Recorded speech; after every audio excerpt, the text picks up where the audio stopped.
Hello everyone, and welcome to Harry Potter, because today is episode 45, the Basilisk. Yes, definitely not Autocrat. Oh yes, welcome to Autocrat, episode 45, the Basilisk. There we go.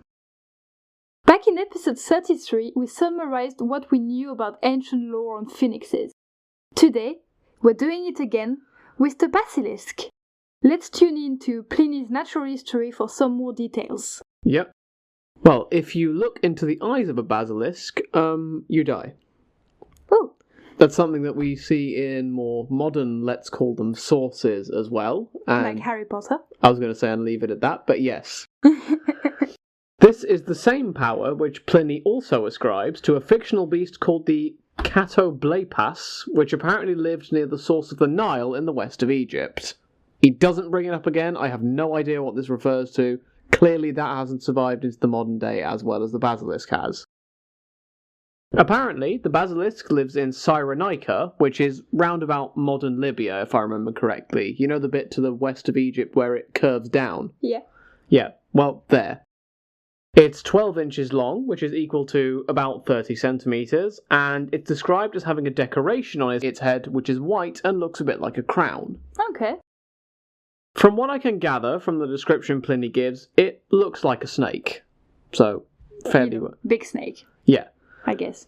Yep, it doesn't slither, but instead the middle of its body is off the ground. That's quite an image. I assume it means the front and the back are on the ground and moving, but the middle isn't. That just looks weird. That does feel quite weird. Apparently, snakes themselves flee when the basilisk hisses. It seems this is some sort of predator of theirs, or at least that they're afraid of it from Pliny's description. Well, in Harry Potter, spiders are afraid of it. Yeah, well, the basilisk is an apex predator, apparently. Contact with it, and just the basilisk breathing as well, can burn grass, destroy bushes, and shatter rock. Do you think that's where the flying bush come from, then? The burning bush. The burning bush. That's a different tradition and more biblical, which I'm sure we'll get to when we have to introduce Christianity, but yeah, sure. There is a story where someone managed to kill a basilisk by stabbing it with a spear. That's Harry in Harry Potter. This next part really isn't, because the venom of the basilisk travelled up the spear and killed not only the rider, but also the horse he was on. Wow. That gives you some idea of how powerful these creatures were. It does. Now, from that, you might think the basilisk is indestructible, right? Well, if it can kill you by just looking at you and its venom is so powerful, yeah. Yeah, that poor horse as well in that previous story. Yeah. Well, apparently, weasel venom is lethal to basilisks. Oh, in Harry Potter it's the song of a rooster that is lethal to it. Yeah. I'm not sure if this means that people in the old days thought that weasels had venom, or else if weasels are just the natural predators of basilisks. They did not have venom? As far as I'm aware, no. What's a Let's weasel? leave it at that. A weasel, it's kind of one of those small, like a ferret in a way. Ah. Apparently, people throw basilisks into the dens of weasels, and both of them just end up killing each other. Maybe this was a sport, I don't know. I don't know why they do this. That's all we get. And apparently, monarchs in the past wanted to see basilisks, provided the basilisk was definitely dead. Okay. So, tourist attraction, provided it can't kill you. We get some more details about the basilisk from a modern secondary source. Okay. Nicander, in the 100s BCE, said that it was 9 inches or about 22.5 centimeters. I love how this is so precise. Yeah, well, the inches thing, that's me. But I do like the idea that someone went out and measured a basilisk with a ruler while it was trying to kill them. 8 inches, hold still. It also says that it was the master of all snakes. Makes sense. It corroborates the hissing story and says that you can't touch those who have been poisoned by them because this would still be lethal. Like the poor horse from the previous story, justice for horses.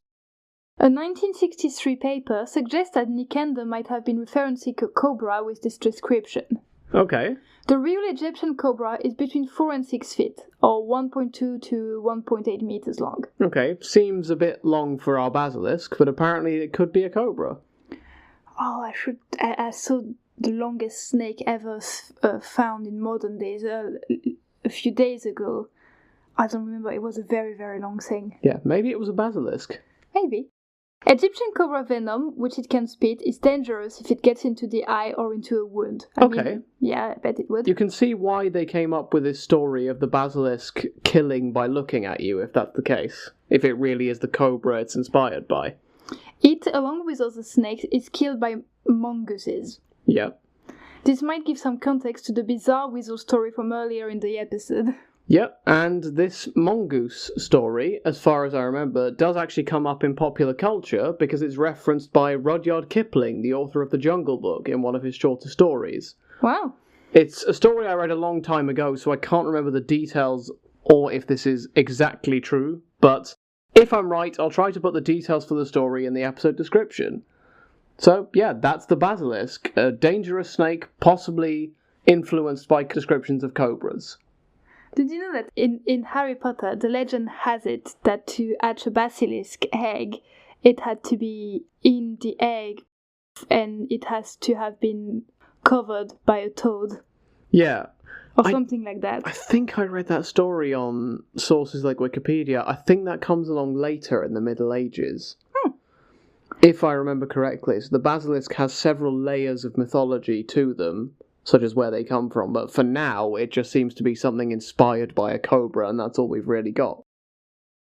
Well, in any case, that's a short episode for today. Have a great week, everyone, and see you next time. Yeah, have a great week.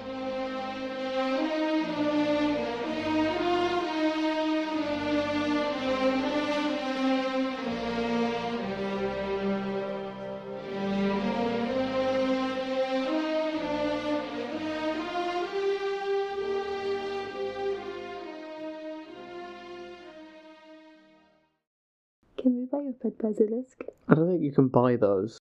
They probably come with a warning next to the label. You know all those symbols on big trucks that say, for example, irritant, dangerous to the environment? There's just a square label that says may cause death if looked at directly.